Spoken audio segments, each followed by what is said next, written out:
Students, आपका हमारे channel notes चर्चा पर बहुत स्वागत है। तो आज की वीडियो में हम यूनिट 6 का सेकंड टॉपिक कवर करेंगे। तो आज के टॉपिक का नेम है हम्पी। आज हम हम्पी को समझेंगे और उसकी जो वास्तुकला है ना, जो उसका आर्किटेक्चर है, उसकी विशेषताओं को समझेंगे। इससे पिछली वीडियो में हमने यूनिट 6 के फर्स्ट टॉपिक को कवर किया था, जो कि था कुतुब परिसर। आई होप आपको वो टॉपिक अच्छे से क्लियर हुआ होगा। तो बिना किसी देरी के आज की वीडियो को भी स्टार्ट करते हैं।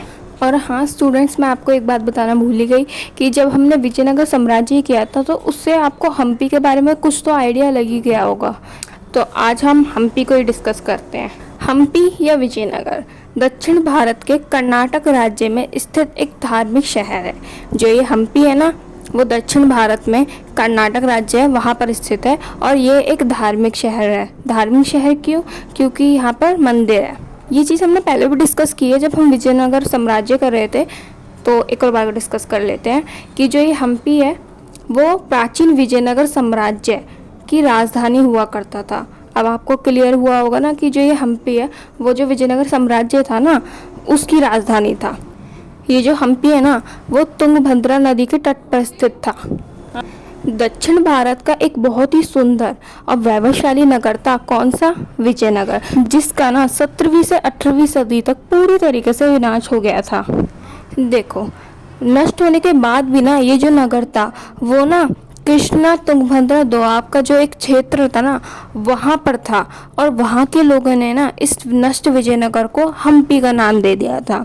अब देख रहे हो ना, जो विजयनगर है ना वही हम्पी है। क्योंकि जो विजयनगर था वो तो उसका तो पूरा विनाश हो गया था, इसलिए वहाँ के लोगों ने इसे हम्पी का नाम दे दिया। अब ये हम्पी नाम भी ऐसे ही नहीं रखा गया था, इसके पीछे भी एक रीज़न था।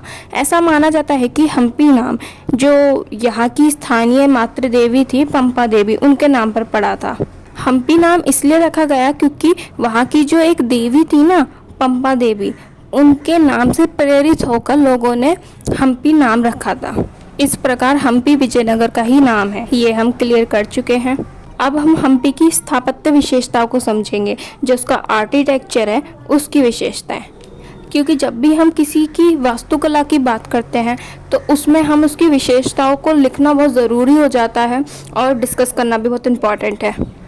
जो हम्पी है वहाँ पर कई मंदिर हैं। यहाँ पर दुनिया के सबसे बेहतरीन और विशालकाय मतलब कि बड़े मंदिर बने हैं।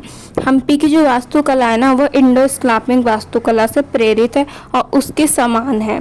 इससे प्रीवियस वीडियो में जब हमने कुतुब परिसर किया था तो उसकी वास्तुकला डिस्कस करते वक्त हमने इंडो इस्लामिक के बारे में भी समझा था कि इंडो इस्लामिक वही है जिसमें हमें इंडिया और इस्लाम का एक टच मिलता है, इन दोनों के मिक्सचर का, बहुत सारे आर्किटेक्चर्स में, जैसे कि कुतुब परिसर और अब ये हम्पी।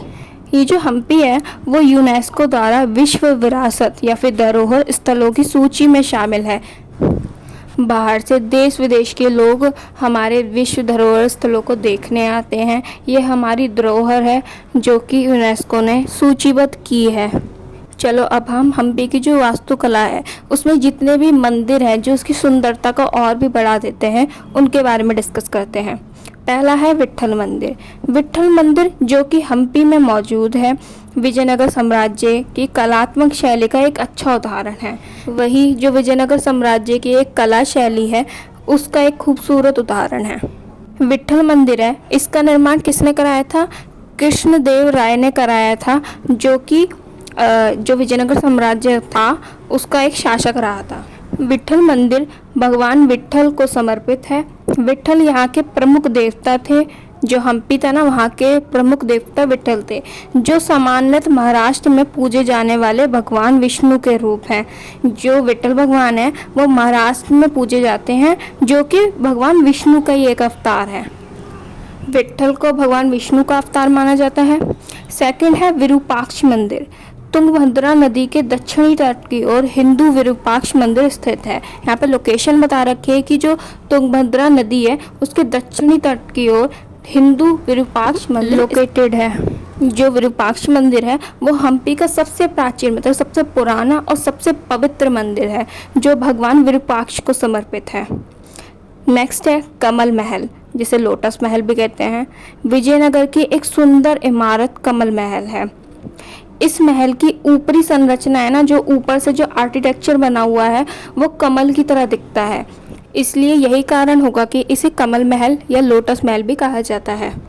जो अंग्रेज यात्री थे उन्होंने इसका नामकरण कमल महल के रूप में किया था।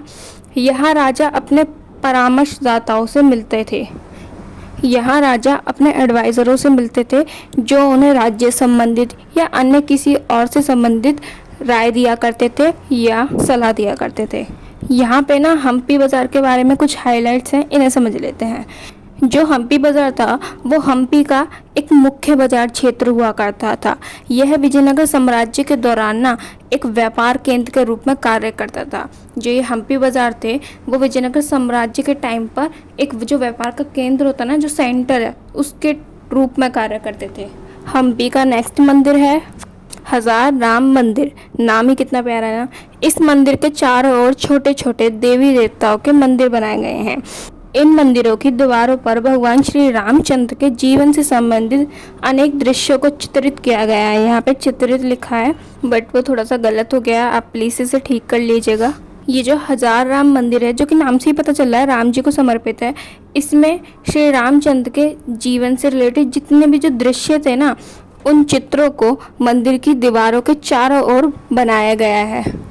ये जो मंदिर है वो स्पेशली ना मंदिर की जो बाहरी दीवारें हैं उन पर रामायण के दृश्यों को चित्रित करने के लिए काफ़ी फेमस है। हजार राम का अर्थ है 1000 राम।